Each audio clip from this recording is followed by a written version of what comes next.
Ladies and gentlemen, my name is Earl Granville. A little bit about my background. I'm a 9-year veteran in the Pennsylvania Army National Guard who tours to Bosnia, Iraq, and Afghanistan as an infantryman. A little bit of what I do now is I'm a public speaker. I travel all over the country telling my ideas of healthy ways of mental adversity and never carrying the weight by yourself.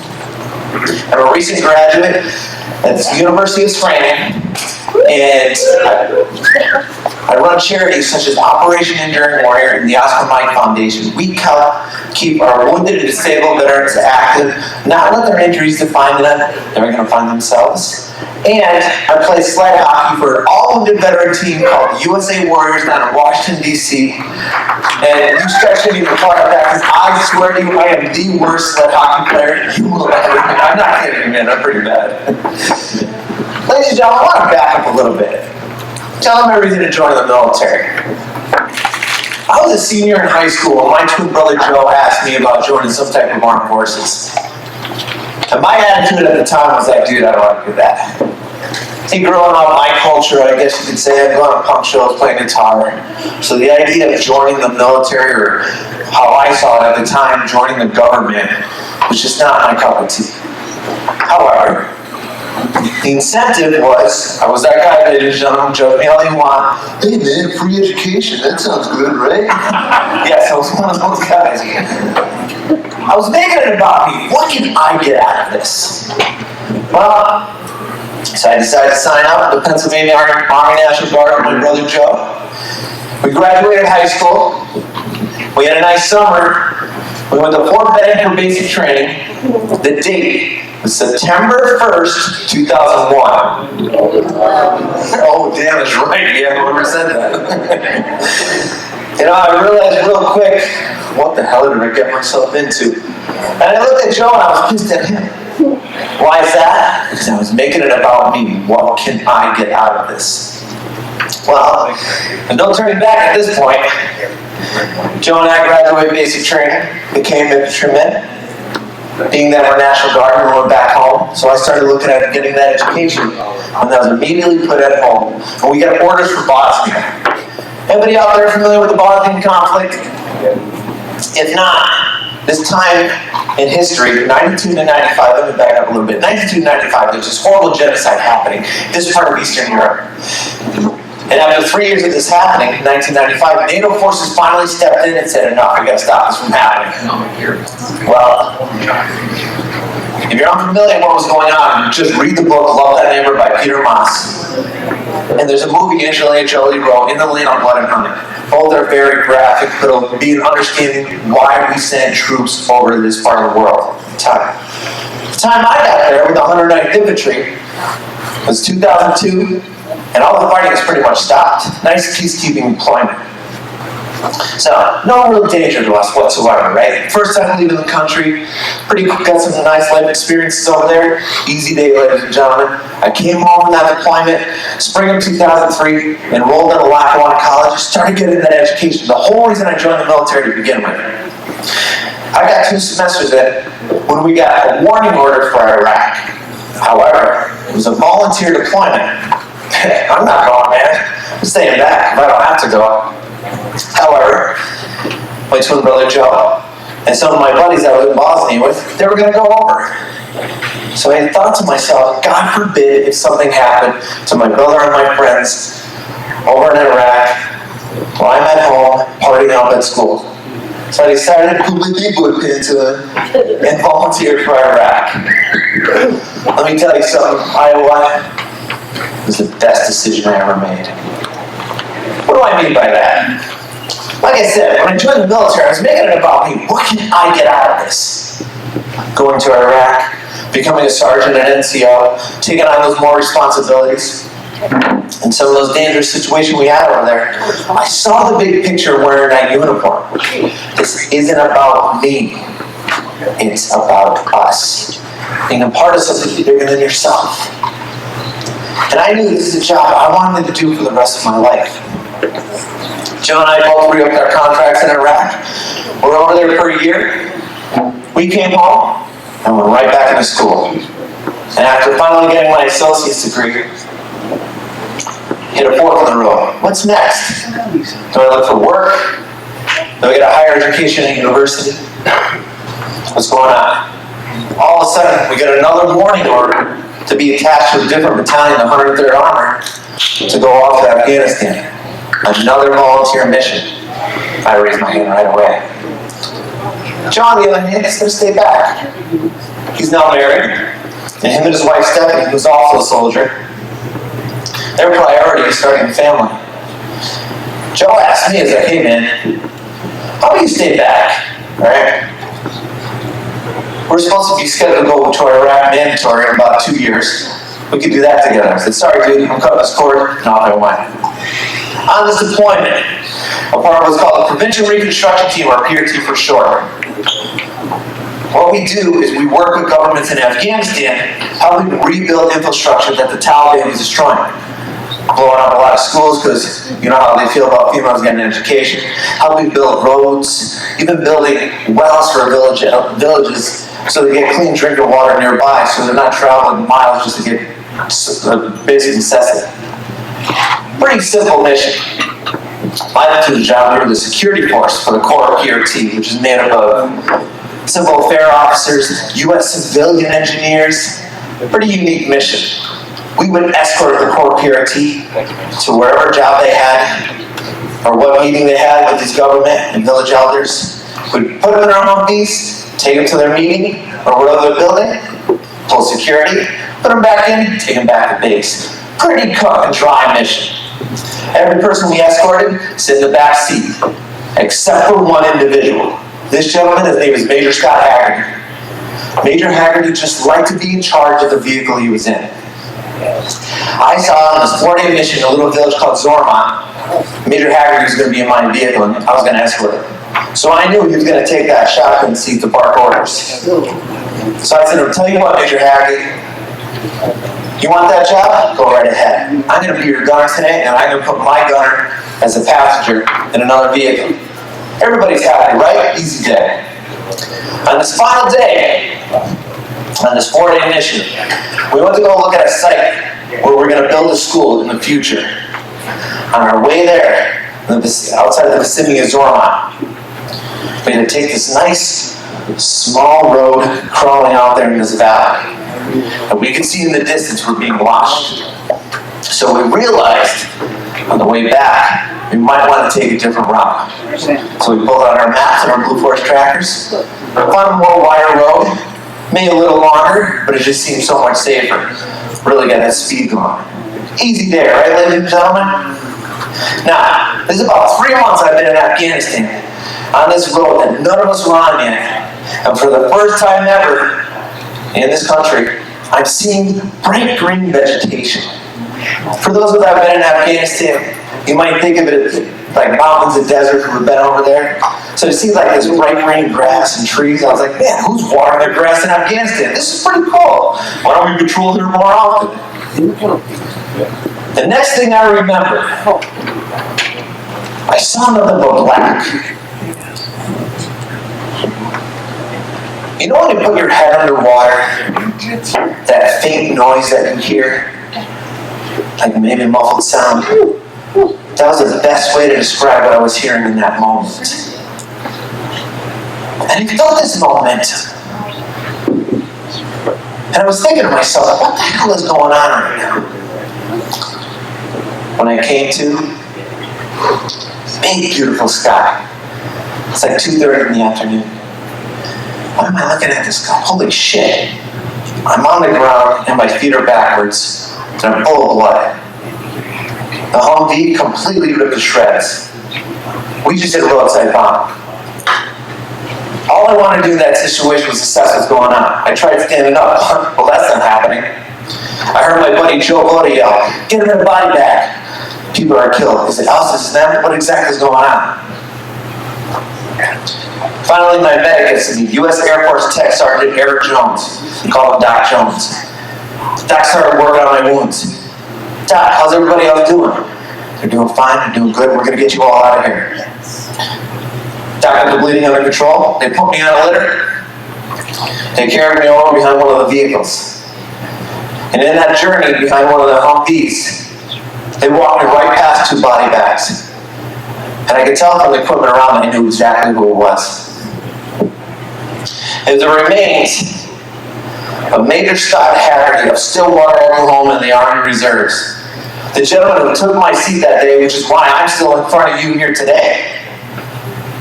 And Specialist Derek Holland of Wind Gap, Pennsylvania, who was driving the vehicle that day. Derek just turned 20 years old. My buddies call the medevac, hear the Black Hawk coming in, they pop red smoke, chopper lands, they get me on it, they get me out of there.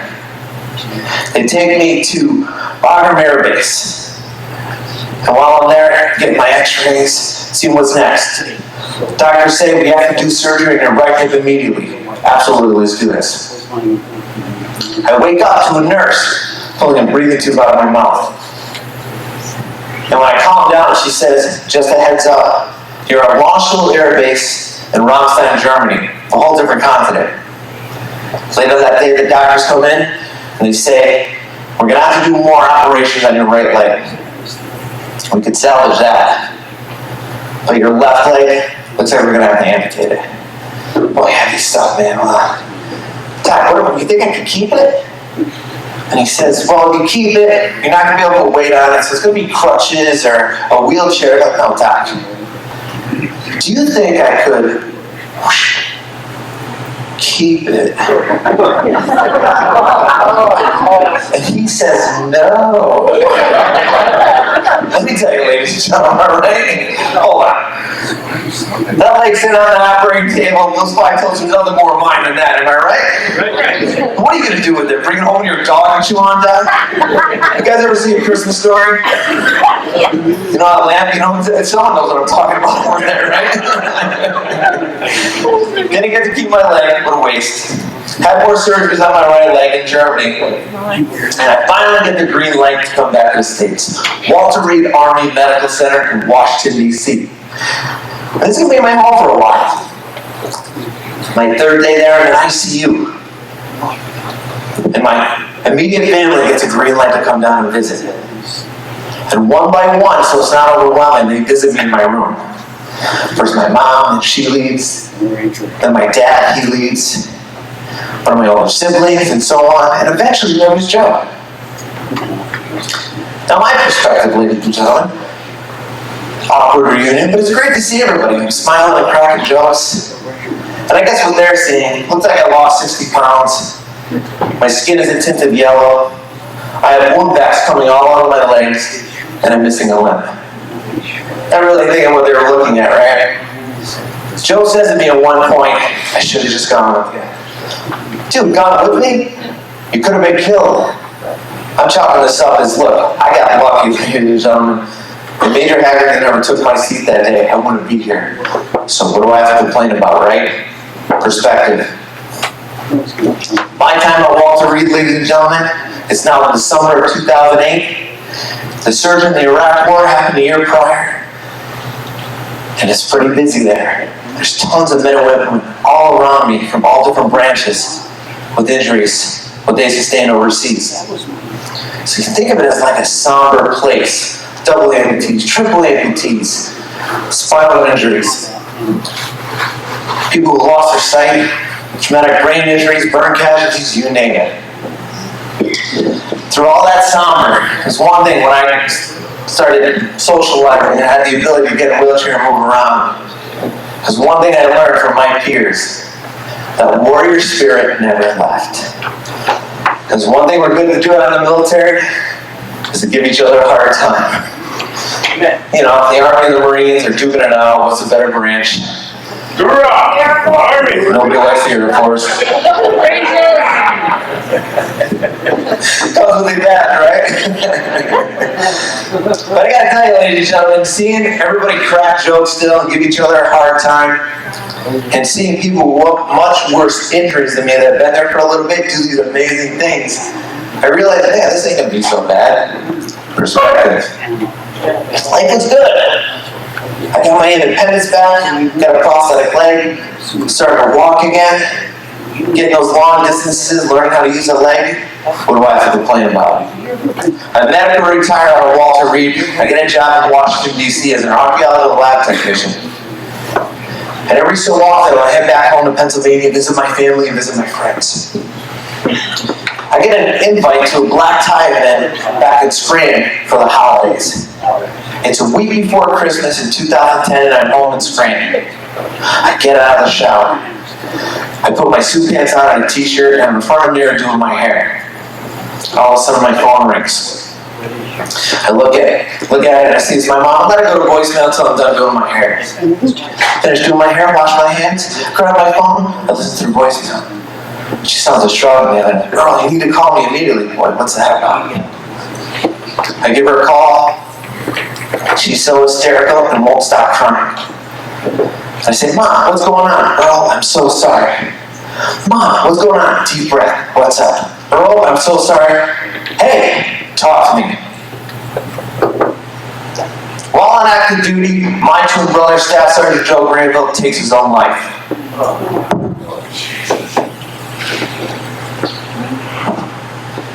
Heavy shit, Iowa. Yeah. Deep breath. How do I get this second chance at life and have my own twin brother take his away? The next day, I had to go to Joe's house. There's his wife. There's his 3 kids, Jonathan, Emily, and Kayla. And people just trickling in and out of the house, left and right. Just so much somber confusion, anger, like what the fuck just happened? I'm like, man, I just can't act like this. So what's next? Today is Sunday the 19th, tomorrow's the 20th, and it's Monday. It's close to Christmas. Is someone going to be at the armory? Somebody's going to be there? All right, perfect. I grabbed 2 of my buddies. The next day we go up to Holmesdale Armory with the 109th Infantry. There's my old Brendan Asensio, Sergeant First Class Peterson. Give him a big hug and his condolences. I filled some paperwork, and I packed up Joe's desk and some boxes. All right, task done. What's next? Hey, I need you to go work with supply. It's going to be an Albany casket. I need you to make sure all of Joe's awards are up to date on his uniform. Make that happen. Joe was married into a Catholic family. You're going to go take his wife, Stephanie, to St. Rosa Lima Church and work all the details and logistics there.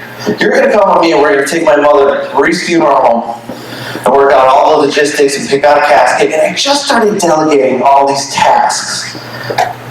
Not kind of grasping what's going on. Does that make sense? Yep. On the next day, I had to get my dress blues, walk up to that casket, give him that final salute. And that's that. Now what? Iowa, have you ever heard the term, idle hands is the devil? Absolutely. That is so true, ladies and gentlemen. And just like when I first joined the military, I once again made it all about me. Feeling sorry for myself, playing the victim, thinking the world owes me everything. Let me ask you guys something. Where's playing a victim get you in life? Nowhere. You're absolutely right. And I just started to go downhill. I was that guy in a dysfunctional veteran shirt, just living in the past. You guys ever seen Napoleon Dynamite? Yeah, absolutely. You know Uncle Rico? You know what I'm talking about, right? Just living in the past. No purpose, nothing. Moving forward, things did change around a little bit. Didn't happen overnight. When Joe passed away, before he was active duty in the Guard, he had a job as a corrections officer at a state prison. So when he passed away, a lot of these people at the prison reached out to me, a lot of the COs who worked with. And they asked to be a part of Joe's funeral detail. So I thought that was pretty cool, that Joe made such an impact that they wanted to be a part of this, even though he wasn't a CO anymore. So we had half corrections officers and half military. What this led to is me building relationships with a lot of these dudes. And one of them in particular, his name is Ed.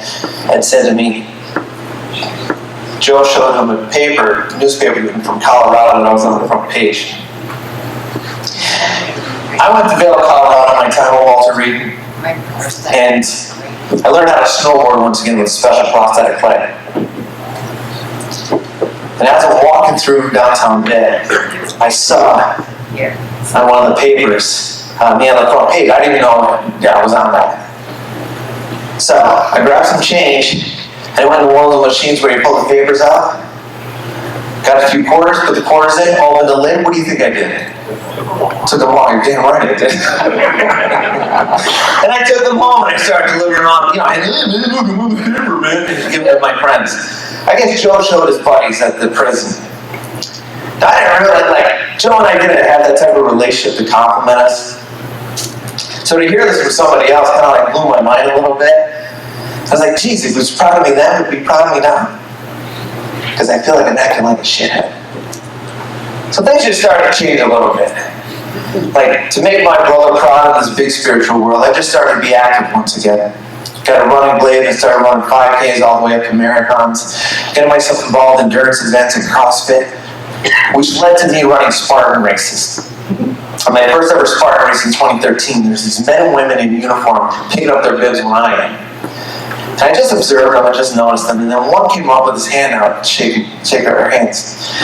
And he says, "Hey, are you Earl?" And I look at this dude, and his name is Noah Galloway. Now, if anybody out there who's not familiar who Noah is, Noah served in the 101st Airborne, and while in Iraq, his vehicle hit a roadside bomb, and his injuries resulted in the loss of his left leg and his left arm. Noah went off to be on the cover of Men's Health magazine and Dancing with the Stars. I know who this dude is, right? So I see him and we shake hands and kind of fangirl a little bit, ripped out my Noah Galloway poster so don't make it weird. And I was like, dude, what's with the uniform? And so we're with an organization called Operation Enduring Warrior. And our mission is to honor, empower, and motivate our wounded and disabled veterans who live an active lifestyle.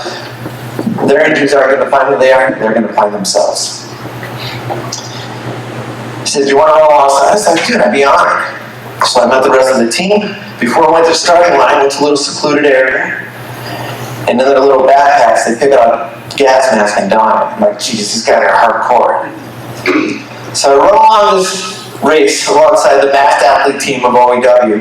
And at the end of the day, while we're having dinner, Noah asked me, "Do you want to join us?" I'm like, man, I don't know if I'm ready for something like this. However, let's just say I grew up following the Chicago Bulls my whole life, and I'm playing a random pickup game, and Michael Jordan comes up and says, "Hey, man, you want to play?" I'm going to turn that down, right? Man, I respect so much. He's going to ask me to join his organization? Absolutely. What I learned, though, you don't just join the team. You have to earn a spot. Myself and 9 other individuals went down to Fort Bragg, North Carolina, and we went through an induction of over 24 hours, evolution after evolution after evolution. And each masked athlete team member is there who is former or current military, and seeing how we work as a team, how our personal physical capabilities are, and how we handle ourselves under pressure. Sounds pretty familiar, don't you think? Anybody served in uniform? I realized then, going through this, and just hating it for the most part, but also enjoying it at the same time, and doing stuff that I didn't realize I was capable of doing. And at the end of the day, half the class failed. But I was still one of the guys standing there. And I was given my uniform, my mask, and I'm part of this organization. Well, once again, here I am leading, just like my time overseas, helping men and women reach their physical goals from their injuries, not letting it define who they are. And my thought process went right back to Iraq. Once again, this isn't about me. It's about us. Being a part of something bigger than yourselves. Because ladies and gentlemen, let's be real here. As individuals, there's 3 P's we all need in our lives. 1, you must have a purpose. What do you wake up for every day to give to the world? 2, you must have a passion. What do you wake up for every day for yourselves? And number 3, being a part of something bigger than yourselves. Just like when you wore that uniform. And the recipe to find those 3 P's. 1, attitude. Let's be real. That dysfunctional veteran attitude is going to get you nowhere in life. A good attitude is going to make you move forward. 2, comfort zone. If you stay stagnant, you'll never find what you're looking for in your life. But if you're nervous and afraid to take that leap, or if you use all your resources, that's where number 3 comes into play. community. And that's all of you here today. I've learned in the organizations that I run the power of what community can do. Learning it's not about me, it's not about you, it's about us. Because when those days get heavy, and you don't know what's next moving forward, you have each other to lean on so you don't have to carry the weight by yourself. And I have an example to show you right now with that.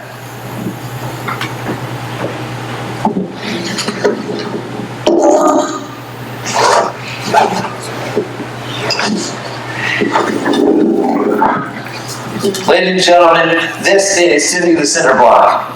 Woo, somebody knows this.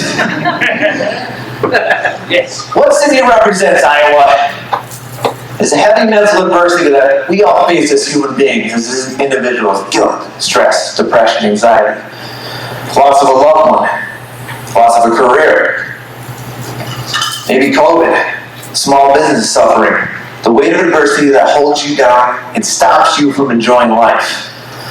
Now, the idea of Cindy, when we take her out with us in the Oscar Mike Foundation, Yeah. Amen. I'll start out with this. Starting a race or whatever we have going on. And after a little while, she gets pretty damn heavy.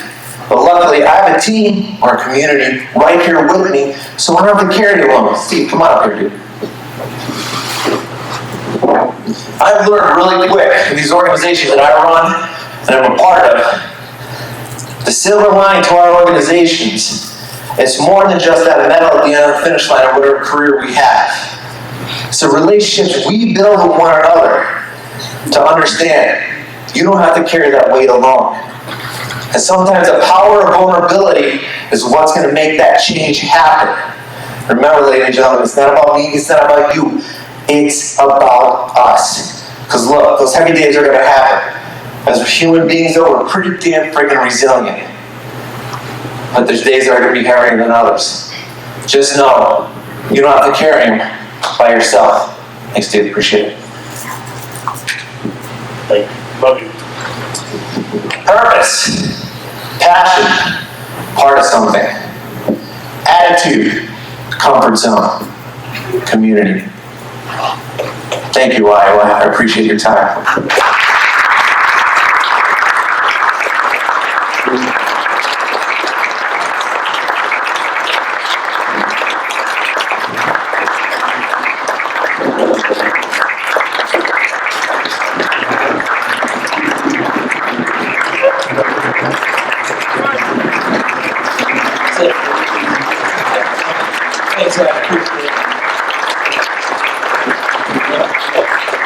And before we go, I have for sale here little mini Cindy keychains. If you would like one, by all means, proceeds are going to Steve's mission tonight. So by all means, ladies and gentlemen, thank you again. Always think of being out back.